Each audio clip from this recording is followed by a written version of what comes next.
Today we have a legend in hip-hop.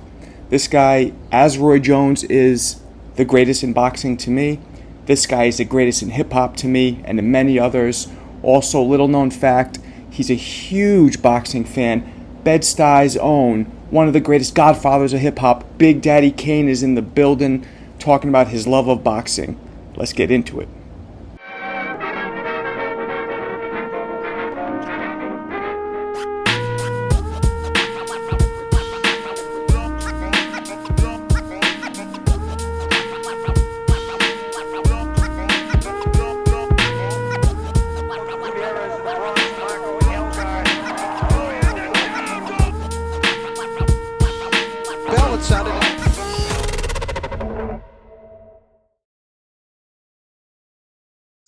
There he is. What up? What up? Big Daddy Kane. All hail. What's up, man? You got it, gentlemen. What's happening? We're What's just good, talking a little boxing, talking a little Hasim Rahman's a good friend of ours, and his son is fighting Jake Paul. Jake Paul, yeah. What do you think about Jake Paul? What do you think about him? I mean, based on what I've seen, he looks like he takes it serious. And, he looks like he, legitimately wants to be a serious contender. But then, based on his opposition, I don't know what to say. You know what I'm saying? I concur with that, but he never fights a boxer. Now he is. That's what I'm saying. I'm saying that he looks serious. He looks determined, like he takes this serious. But based on his opposition, I don't know if I can say he's really ready. You're right. I have to see him against someone, not just someone with skills, but someone that's young also, that has the endurance. There you go. And Hasim Rahman, I think he's biting off a little more than he could chew. Hasim, because Hasim is 100 amateur fights at least, like 20 pro fights. That's the real deal. And he got the DNA. He got that champion DNA in him. So, he's gonna have to fight a smart fight. I don't know if they're doing threes or how many rounds they're doing. Nah, it's not an exhibition, Jeremy. It's a sanctioned cruiserweight fight. Oh, really? Yeah. So Jeremy was just telling me a story of how he got you, Kane. He got you drunk in Atlantic City. Do you remember this? That was the B-Hop fight, I believe. Oh my fucking God! How you remember that shit? There we go. Shit, I wasn't drunk during the fight. Well, you were sitting in front of me, or I was sitting behind you, something, and I was like, like 20 years old. Like, oh shit, that's Big Daddy Kane. What's up, brother? And you were very polite and and I said, you want something to drink? And you're like, yep.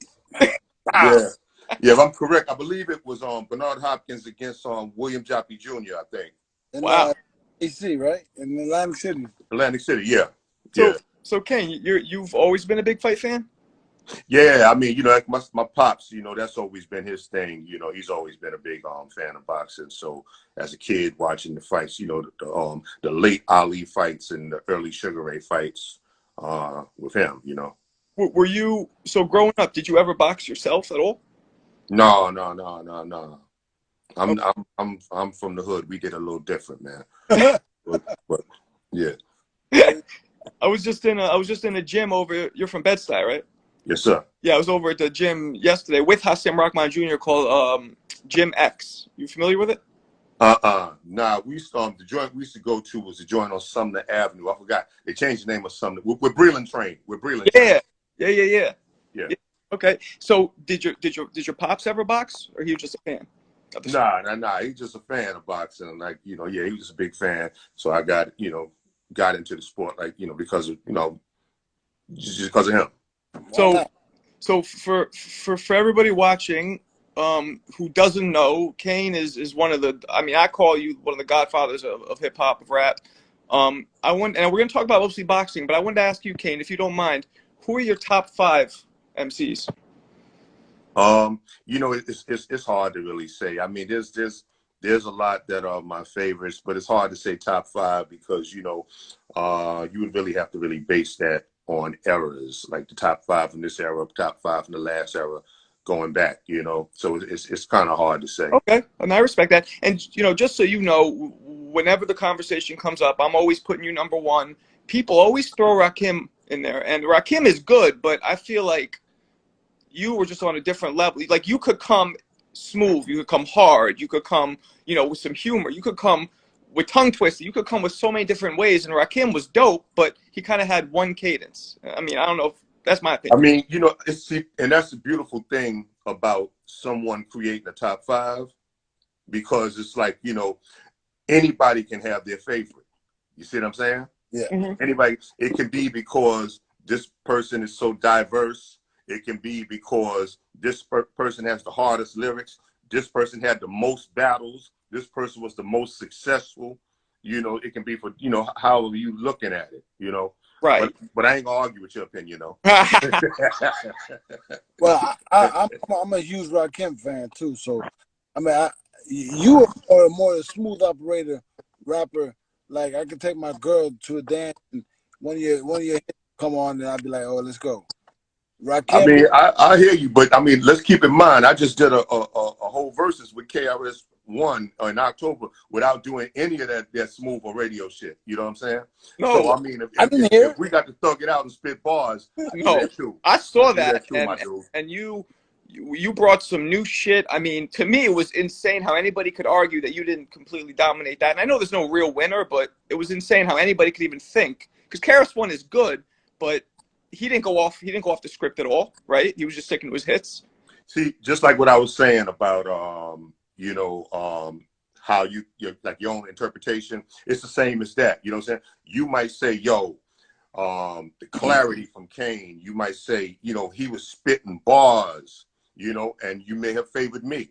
Then someone else might say, yo, Kane ran out of records. KRS had so many hits going crazy, like, and you can favor KRS. So it's really a matter of how you look at it. You know what I'm saying? Sure. I feel like at the end of the day, hip hop won, but it's a matter of how you really look at it. Yeah, and Yeah. you guys did it. You know, you guys were both. You know, it was done really well. Kane, I met you. I don't know if you remember Ray DeJean through this like old school hip hop and comedy at the Coney Island Amphitheater. Like, do you remember that? Like, what, like 3 years ago, 4 years ago? That was the one, I believe, when George Wallace performed. Yes. Yeah. And Chub Rock. So you're right. Yeah. So that you had for those of you who haven't seen Kane perform live, I don't know if you still do it, but you had this dude come out and start doing some crazy, not just breakdancing, but he was doing backflips and doing some wild shit. Great dancer. Yeah, B-Boy Tata. That's my dude. He still roll with us. That's family for life. Man, I love him like my own child, man. And he's a good dude, solid dude, man. And shout out to Crazy Legs for making the plug, man. You know. Yeah, nah, for real. I mean, you know, it was excellent. You know, you still got it all these years later. You still, you know, I think Scoop and Scrap came out for a second with you too. You know, you still got it. That's impressive. You know, you're kind of like you're like the B-hop of hip hop. You're getting better as you get older. Yeah, I just can't maintain that 28-inch waist though, like B-hop. So, question: when you develop a song, because I think I remember you say you write your stuff out. Yeah. Yeah, you don't go off the head. No. So yeah, wow, damn, great memory. So when you do you do the melody first, or do you do the hook, or do you do like when I started working out, I jump rope, then I shadow box, then I go on to the heavy bag, and then whatever else like that. As when you write a song, how does that come out? You know, it honestly it differs. It can be the type of thing where someone give you a real hard track, and you already know lyrically where you want to go, and you just start writing lyrics. Sometimes people can give you like a real melodic beat, and you're sitting there focused on the melody, like trying to get the hook right, and then trying to get the flow right. So it can differ depending on what type of track it is. You know, what for me that is. Yeah. Okay. So, all right, let's get back to the topic at hand. I don't know how much you even want to talk about music, because that's what you do all day. But let me ask you this: do you have we always ask every guest on our show this question: your top 5 greatest boxers of all time. They don't have to be in order, but who are they? Now, when you ask me that, it doesn't matter the division, right? No, who you specifically think are the greatest ever top 5. I would say, I'd probably say Muhammad Ali, Sugar Ray Leonard, Sugar Ray Robinson, Pernell Whitaker, Okay. Um, huh, and Mike Tyson. Tyson. Wow. Okay. Yeah, because see, I mean, even though Lennox proved to be the greatest champ of that era by beating because there was the four of them: Right. Tyson, Holyfield, Lewis, and Bo. Yeah. And Lewis beat two of them and had the other one throw his belt in the garbage to avoid that smoke. You know what I'm saying? So you would have to, really look at Lewis as, the leader. But I mean, it's just like the dynamic of like that Tyson brought to that era. Yeah. And then it like knocking people out. Like you can't even go to the bathroom. You can't run in the kitchen to get nothing. You mess around and miss the fight. I just think the Tyson dynamics was just a big thing in boxing, because when you look at the heavy punches like George Foreman, Ron Lyles, Sonny Liston, even going back to like Joe Louis. Right. It's like it wasn't like the first round you blink, it's over. Yeah. Like, that was the Tyson thing. So I have to really look at him as one of the greatest because of that. Okay. That makes sense. What weight division do you really enjoy watching? Like I like watching middleweights. You got smaller guys, more technical. Big guys are good, but I mean, like, feel like I've seen everything they're gonna do. I like watching the really young technical guys who are far more advanced in the sport than I was, as far as technique wise. I mean, now I like watching middleweight, but I mean, I've always preferred the heavyweights. See, you probably was in that last era of great heavyweights. Yeah. Like you're like Samuel Peters, David Tua era, right? Yeah. Yeah. Like you're probably like the last era of great heavyweights. When I say great, I mean where there's a lot of them. You know what I'm saying? Yeah. You're probably from that last great era of heavyweight. Since then, there haven't really been any. It's from that point on, it's really been like one or two heavyweights that you know. Yeah. I mean, that's true. And Klitschko came in and for like 8 years just bored us to death, winning, but just boring. He would hit, hold, and end up eventually just knocking people out. But the division was really light. I feel like there was nobody. I mean, Klitschko, he did his job. I tip my hat to him because he proved to be a great champion of his era. Yeah. He just wasn't one of them fighters that I could get into because, I mean, as a child, I used to own Rock'em Sock'em robots, and dude moved like one of them. You know what I'm saying? So it was the type of thing where I just couldn't. You know what I'm saying? Yeah. Like what Jeremy was just saying. It's like you want to see that lateral movement. Like Mike Tyson, as big as he was, I don't know, 210 or whatever he was, how fast he was, his movement. Muhammad Ali, come on, man. Chris Bird, yeah, dear friend of mine, great. yeah. So what punch do you really like people to see people throw well? My favorite punches would probably be the uppercut and the check hook. I love that check hook. Oh, okay. I love that check hook. Yeah, the check hook that's something that Floyd made kind of popular. People don't realize when it comes to Floyd, there was two Floyds. There was Pretty Boy, then there was Money Mayweather. Yeah. I personally I thought Pretty Boy was a beast. Money Mayweather was very effective, but was safer and a little more technical and a little more slow paced for me. So those people who weren't watching boxing in the 90s don't really know the Pretty Boy. Do we blame Floyd or do we blame his body? Because I think that we got a different Floyd Mayweather after that second time he broke his hands. That may be You know true. what I'm saying? I think at that point in time, he didn't really have the power to knock anyone out. So he had to be a safe technical fighter then. He couldn't take them chances because he didn't really have the power then. I mean, think about how many people he knocked out late in his career. Yeah. He whooped your ass, but he just wasn't knocking no one out. You're right. No, I mean, the hand thing is he did have problems with his hands. That was well documented. So that could be a thing. So let me ask you this. I asked you your top 5 of all time. Who are your current top 5 active? Right now, I would have to say Javante, Okay. Devin Haney, Shakur Stevenson. Okay. Still Canelo. Still Canelo. Good Still for, Canelo. I agree. Yeah. No, I don't know. I don't know who the fifth one would be. I'm Better BF maybe? Huh? Better BF? Have you seen him fight? Yeah. I mean, I like him. I like him. You know, I mean, he's still new to me. You know. So, the $1 million question that everybody is asking right now: Spence or Crawford? Who you got? You know, that's an interesting one. That's one of them fights that I think can go either way. It's like I think that skill wise, it's Errol Spence Jr. Okay. I think that will wise is Terrence Crawford.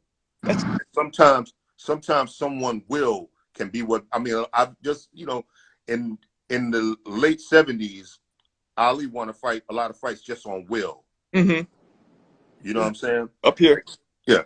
Yeah. Yeah. So I mean, it's really a matter of how strategic Errol Spence fights that night, in my opinion. That fight is probably since James Toney versus Roy is the most 50-50 fight I could think of, where like most people just nobody knows which way to go fully. Yeah. Right? No, I would agree. See, my thing is this. There has been opponents that Errol Smith has faced that people thought was going to give him some serious problems, and he patiently broke them down. Mm-hmm. Now, that Errol Spence could be a bad night for Terrence Crawford. Very true. You know what I'm saying? Yes, but sir. These dudes have a personal beef. Mm-hmm. And if Terrence Crawford get in his head, it'll be like the first Sugar Ray Duran fight. You know what I'm saying? Yeah. That's a good point. If Terrence Crawford get in his head, That's a good point. Yeah. What did you think about Tyson Fury? Did you like him? I mean, I found him to be very entertaining. He was funny as hell. Yeah. But I mean, at the end of the day, he did his job.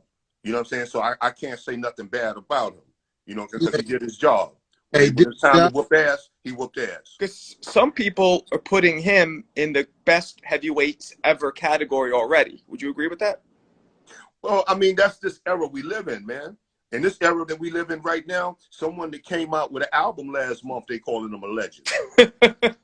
So, I mean, that's just the mindset of the newer generation, so that's their thing, So, I mean, but nah, I couldn't do that. But, I mean, I got a lot of respect for Tyson Fury because when it was time to get in the ring, he did his job. He has all the tools, you know what I mean? The size, the movement, the power, everything. Since Sugar Hill started training him, he was knocking people out now, so I'm a little upset that he's retiring, because he's at his prime right now, and he could make himself in legendary status if he just has a few more big fights. But I don't know. Because you see, for me to get that legendary status, you have to fight the best of the best. And there is no best for him to fight. There's no best for him to fight. I mean, yeah, I guess the winner. I mean, if Usyk. So let me ask you this: do you think Usyk is going to win again in the Joshua rematch? You know what? I'm gonna say yeah. You know why I'm gonna say yeah? Because I feel like in the Joshua Ruiz fight, it wasn't that Joshua had a better game plan. I felt like Ruiz didn't have a game plan. Okay. I think that Ruiz got in there ready for round 13 as opposed to round 1 in the second fight. Okay. He got in there prepared for round 13, thinking that he's going to pick up where he left off. Right. So, yeah. Because Usyk, I think he's going to come in there ready for round 1 in the rematch. Hold on. In your heavyweight, in your opinion now, the heavyweights, the middleweights, like if they were both the same weight, who would be the best? If they put them both down, everybody weighs 5. Who in that group of fighters would be the best guy that you'd want to watch every time? Yeah, you're top, I guess. Number one. It's I couldn't really say one. I really couldn't say one. What fight? I would probably say I would probably have to say Shakur Stevenson and Gervonta Davis. Gervonta Davis is something special. He really is. You know, I think his only shortcoming might be his size as he goes up in weight. But so far, that doesn't even make it like what was that dude that he knocked out? Barrios. That guy was like 5'11". Thing about Gervonta Davis that I learned from that last fight is that he knows how to be patient. He understood that what's his name? Is it Romero? Which one? Who did he just fight? Romero? Yeah, Rolly. Yeah, Rolly Romero. Yeah. He understood that, you know, this kid had faster hands than him. Mm-hmm. He understood that. And I feel like he got in there waiting for the right moment, trying to set him up for the right punch. And he landed it. He wasn't in there fighting like he did his last few fights prior to that, where he in there banging with you. He was real patient, waiting for that right moment. And he took a few to get to it. Mm-hmm. You know what I'm saying? Mm-hmm.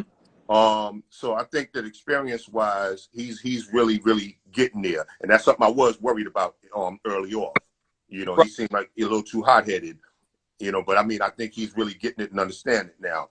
But I mean, the main thing though is that power, because that young dude in that smaller division that's laying you out. So you want to see a dynamic fight.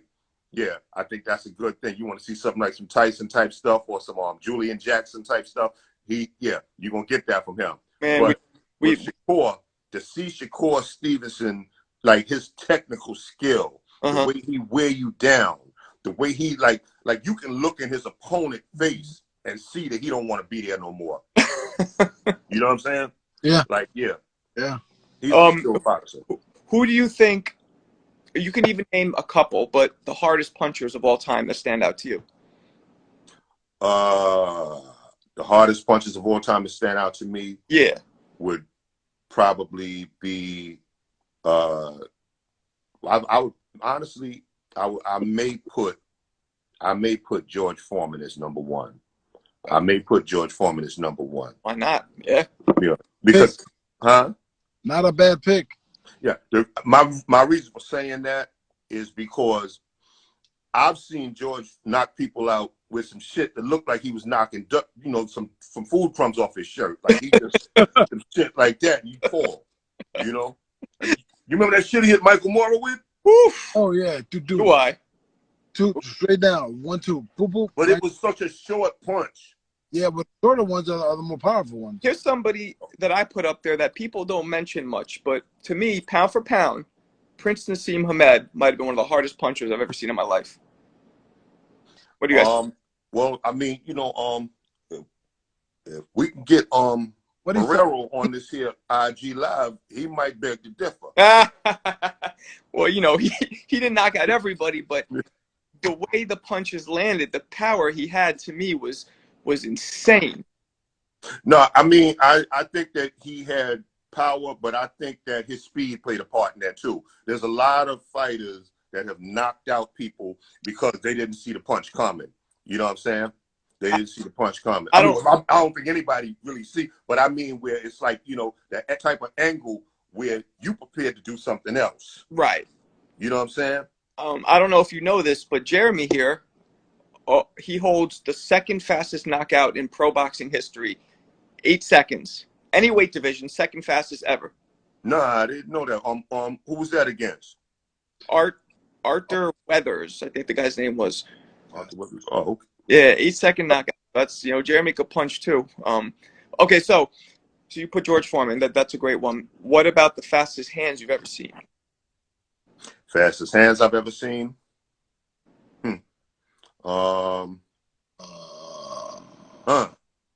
I mean, to me, it's no contest who it is. Easy, but what do you? I'm curious. Yours. I mean, I don't know. Honestly, that's something I never really thought about. Well, who do you say? Roy Jones, easy. Hmm. To me, I tell people, so Roy Jones to me, like you are to rap as Roy Jones is to boxing to me. Like I think like you were like the golf. I think Roy Jones is done shit that nobody has ever done, nobody will ever do. Just when you look at him, Roy Jones was a Ferrari and everybody else were Pintos. It was just levels above. You know what I mean? I told my pops the other night that had Roy retired after beating John Ruiz, he may have went down in history as the greatest boxer ever. Absolutely. You know? And because of what he accomplished at that point, all those weight classes. But yeah, I mean, Roy fast. Sugar Ray was fast. Zab Judah Floyd. A lot of dudes with real fast hands. Mildred Taylor. Huh? Mildred Taylor. Yeah, Mildred Taylor. Fast. We had we've interviewed Roy a couple times, and Roy, you talk about the Ruiz fight. He said that going all the way down to fight Tarver, dropping 25 pounds of muscle, changed his body forever, doing it that quickly. And he said if he had to do it over again, he would have waited at least a year and get that weight off slow because he was just drained and he's never recovered at that point. Listen, man. I truly believe, and you correct me if I'm wrong, Jeremy. I truly believe that everybody has that one person that figures them out. Okay. That knows them. You know what I'm saying? I think that Kenny Norton was that for Muhammad Ali. Yep. I think that Evander Holyfield was that for Mike Tyson. Yep. Because I don't think that Lewis would have beat Mike in his prime. That's just my personal opinion. You know what I'm saying? Do you think that if Roy and Tarver fought 10 years earlier, you think it would have been the same outcome? I think that Tarver is a Florida resident that had something to prove. True. I think that the thing that mattered the most in him, more than money, more than a championship, was beating Roy Jones.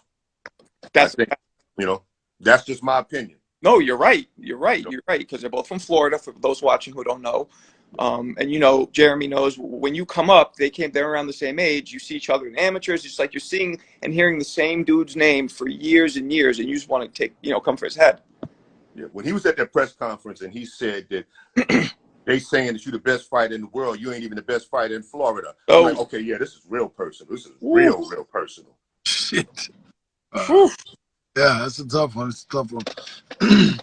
Looking at boxing now in the state that it is, where there's all these one-time champions and all that bullshit that's going on. How do you feel about the state of boxing at this point? I mean, it just ain't the same. It's not the same.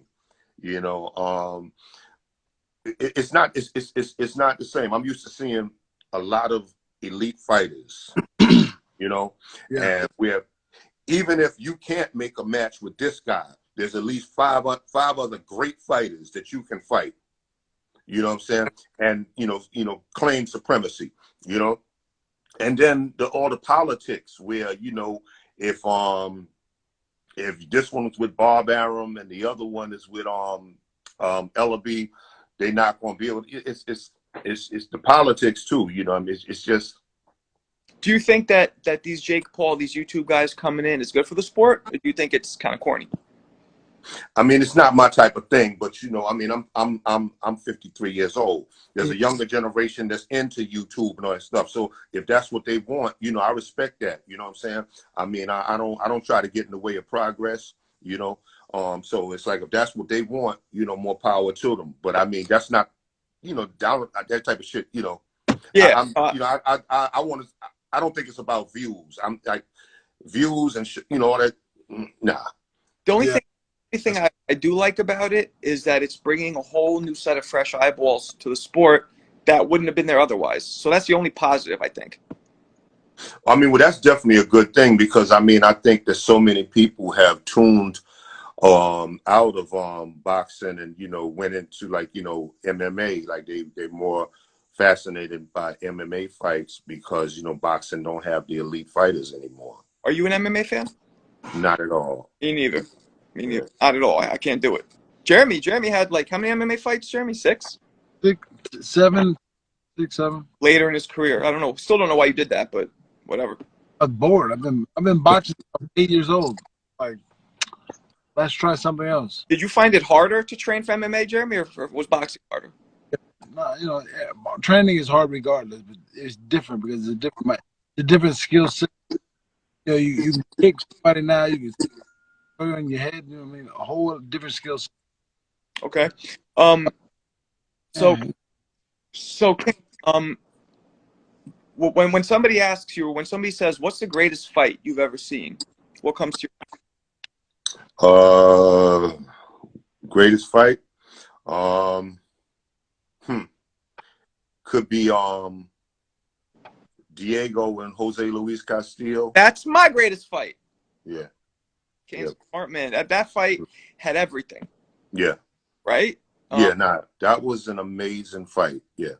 That fight had the I mean, and if you remember, those dudes were landing clean power shots the whole fight. Yeah. And then remember he spit his mouthpiece out. Yeah.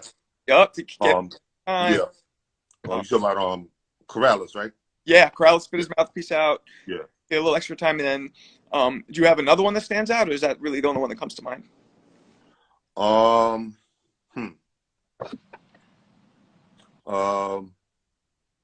Probably Sweet Pea Chavez.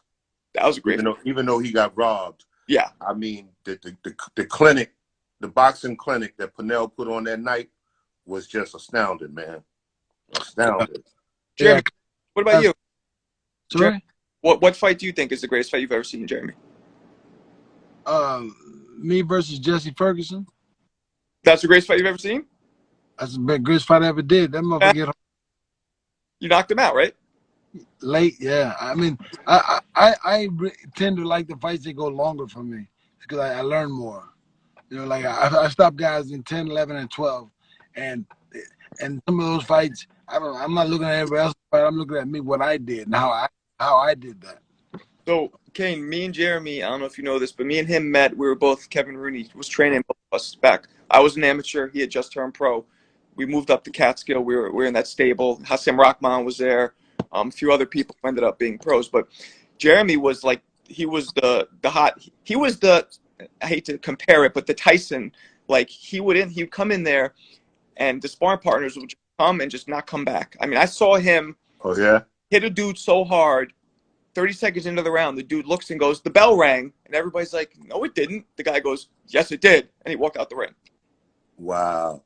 Now, I feel like, not only did Jeremy have, power, he also had, that will, I mean, like Jeremy will was like super strong in the ring. You know what I'm saying? You got to have that, you got to have that, I mean, like my dude, man, I was sitting there rooting for you crazy in the Samuel Peters fight. Mm-hmm. Hey, that fight should have never happened. Why? It just, like, I got fed a whole bunch of bullshit in camp and all that stuff about the guy, and then I get there as a completely different person. We remember not at that time you'd have to send out for tapes of last fights. You couldn't just YouTube them or pick them up real quick on Instagram. You had to call for those fights, and they did me dirty that fight, man. But I did myself dirty too because I've never been scared any fucking fight. And the 3 fights in my whole entire career I lost, there was a bit of fear in me that I never hadn't felt before. I've fought 50 times as a professional. I have 3 losses, and the 3 times I knew before the fight was gonna end I was gonna lose. They could have the fight could have just said, he won, because I already knew it. But you you had a strong will in the ring, though, my dude. You had a strong will in the ring, man. Like, I've always respected you, man. I've always respected you. I definitely appreciate that, man. Cause, Yeah. That fight, I remember thinking that you shouldn't have taken it just because at the point of your career where you were, you know, you were at the end of your career, you should have been fighting for a title, not fight young up-and-comer, because what, you had nothing to gain. Like, people are talking about Keith Thurman now fighting, right? They're like, oh, he should fight Boots Ennis. And I'm like, he should stay away from Boots Ennis. He should be fighting for a title, or, you know what I mean? Or because why would somebody established who's paid their dues be thrown to a young lion for what? What do you have to gain even if you win? No, I mean, you know, that's the mistake that a lot of people make. And I mean, it's like, I feel like a lot of older boxers should know better, because just the understanding, like, okay, like, what exactly is a journeyman fighter? Mm-hmm. If you know what that is, don't become one. yeah. You know? It's that simple. I really think that boxing has got away from itself, and you know, people turning down fights, and I mean, like, there should be 12 weight divisions, one champion per division. Nothing, you know, 12-pounder, 16-pounder. I'm sorry, 12-pounder, 19-pounder, 22. That should be one champion. Not a microwave champion. You know, I'm the WBF champion. I'm the WBO. I'm the WBC. They should make one belt, and everybody should fight for that one thing, because then you're a champion. Mm-hmm. You have beat everybody, Yep. not the 10 or 20 guys that are lined up beneath you in a boxing ring magazine. Yeah. Yeah. No, I feel you. Yeah, it's too many belts out there. You know. Yeah, definitely. Do you Kane? Do you have any? Were you cool like with Tyson or any? Were you cool with any fighters back in the day that you have cool stories about that you used to hang out with? Yeah, well, I mean, you know, Breland was in my half-stepping video. You know, that's my dude from around the corner. Mike Tyson. You know, Mike crazy as hell. But I mean, you know, I always love seeing him out and about. You know, it'd be the type of thing where we might bump into each other at the Apollo, and then the next, you know, we at the tunnel. You know, I'm like, yeah, you know, yeah, Mike, good dude. Were you like in 80s Mike or 90s Mike? This is in the 80s I'm talking about. Okay. Yeah, this is in the 80s. You know, when I used to hang with Mike. Yeah, this is in the 80s. Remember, Hey, you know, Mike went to prison. Remember? Right. Right. Yeah. How many records you sell overall your whole entire life? I don't know. That's a good question. I should look into that. That's a good question. I honestly don't know. I'm sure you got gold records on the wall. Oh yeah. Yeah, I got gold plaques, but I mean, like, overall, I never really thought about that. And now that doesn't hold as much weight now because of the internet, right? As it did back in the day. Yeah, exactly. Right. Yeah. Legend. Any rappers that you into it right now? J. Cole is probably my favorite. Ain't no probably. J. Cole is definitely my favorite. Ain't no probably. He's my favorite. Okay. I was gonna ask you. I know we got off topic for a second. Who do you think is one or maybe two of the best defensive fighters you've ever seen? You know, one of my favorites was always Winky Wright. Ooh, we interviewed him a bunch of times. Yeah. Because it's like, I don't know if people ever noticed, like, his arm right here. This was so long that he could cover his face and his stomach. But just, I don't know if you ever noticed, like, look at an old fight and you see him like this here, like the way he could defend himself. Like, yeah. I love Mayweather's shoulder roll. Yeah. You know, he's an amazing defender. Yeah. And yeah. I don't know. Offhand, I can't. I don't know. What do you think? What do you think about the Mike Tyson? The style that we learned. No, I mean, I thought it was dope, but I mean, I seen Mike get hit a lot. It's very limited. It's also you don't really see Mayweather get hit a lot unless he want to. Right. Tyson style, you know, because we learned it. It's also very specific. I feel like you have to be shorter and explode. No, there you go, right there. Somebody just said James Toney. Yeah. Oh, That might be my favorite. Jam- Yep. just bar That none. might be my favorite. Defensive fighter. Yep. Jeremy was supposed to fight James Toney in an exhibition like 4 or 5 months ago. You know that?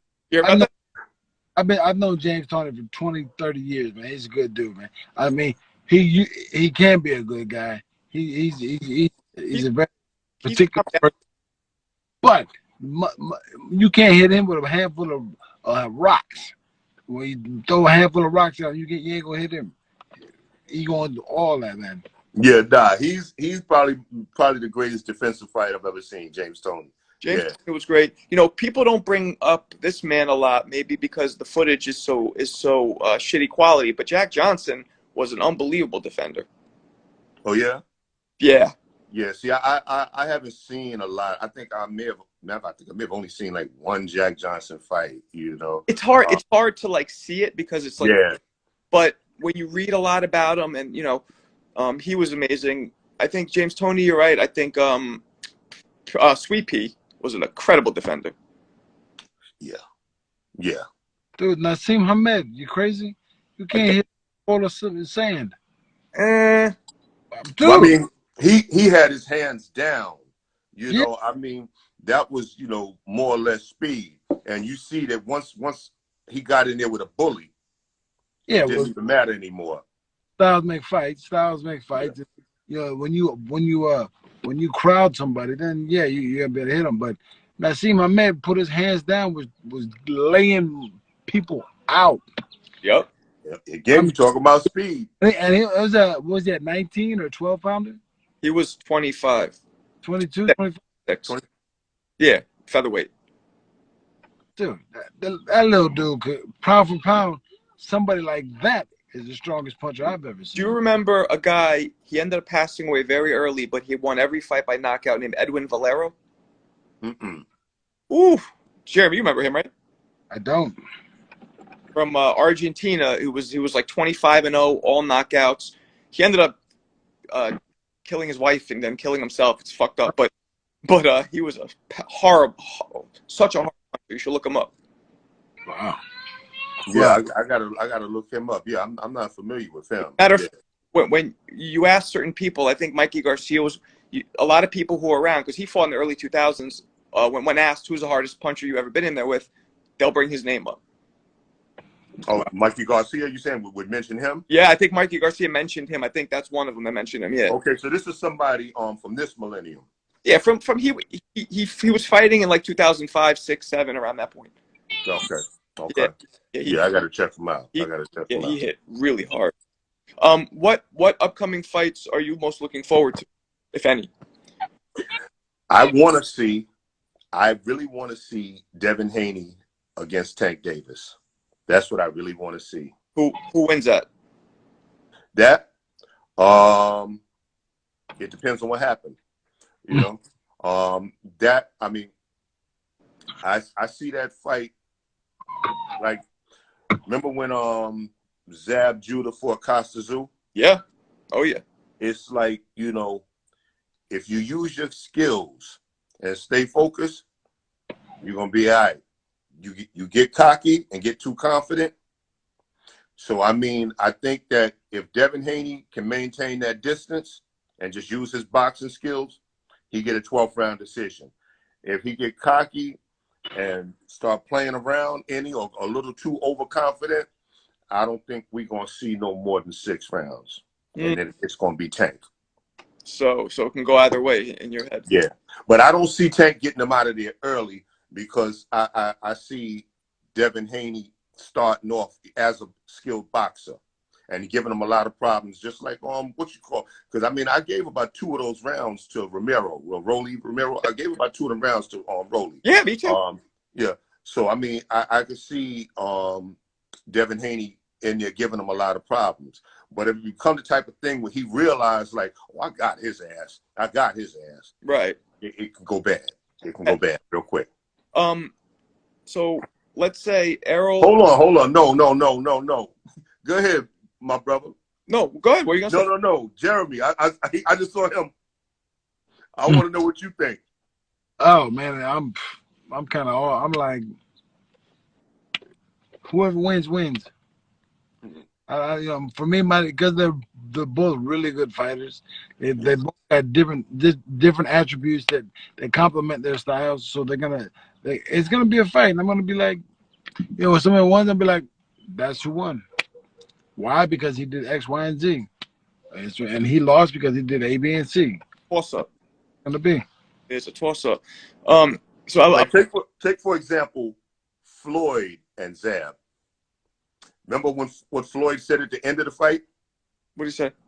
He said that I knew that he would probably be faster than me, but I knew he was going to run out of gas. Yeah. And Zab was putting paws on Floyd for probably about 5 rounds. Yup. And then when it was time for Floyd to step it up, you know what I'm saying? If you remember, that's the only real knockdown of Floyd's career, but they didn't call it. See, damn, I don't even remember that. He check hooked him. And, it was a bit of a balance shot, but Floyd went down. His glove touched the canvas for a second, but the ref called it a slip. I got to watch that again. Yeah, I don't even remember that. Wow. Yep. So I was going to ask you, Spence and Crawford fight. Doesn't matter who wins. Who do you think the winner of that fight should fight next? I mean, who we talking about? Like the Charlos and them? Welterweight, I guess. Anybody from 47 to 54. Yeah, Charlos could be one of them. Yeah. No, because like them dudes be moving. You know what I'm saying? From welter to super, the middle. So I mean, I don't really know like where you talking at. Like that, like the Charlos, the Keith Thurmans, that weight class. Like, have you heard of Boots Ennis?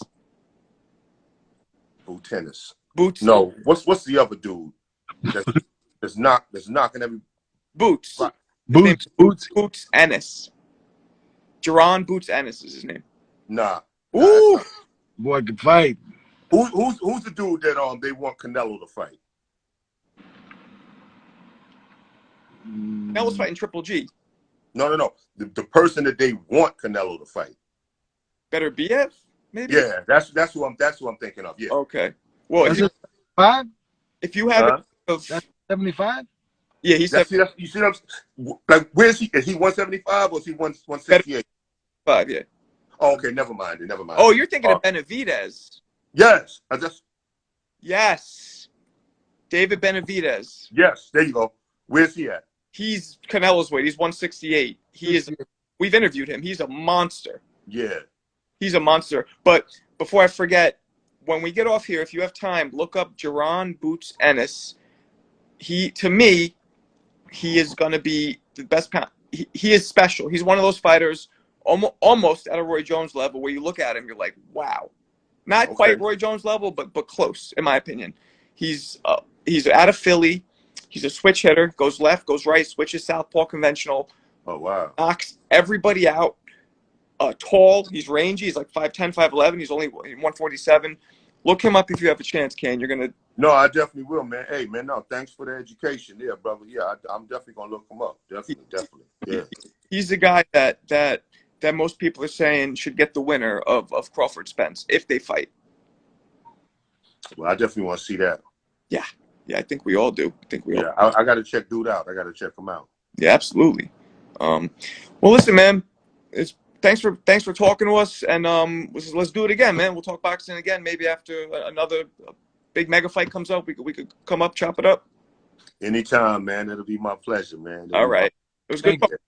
Have a good time, man. Thank you. All right, gentlemen. Peace. Peace and love. All right.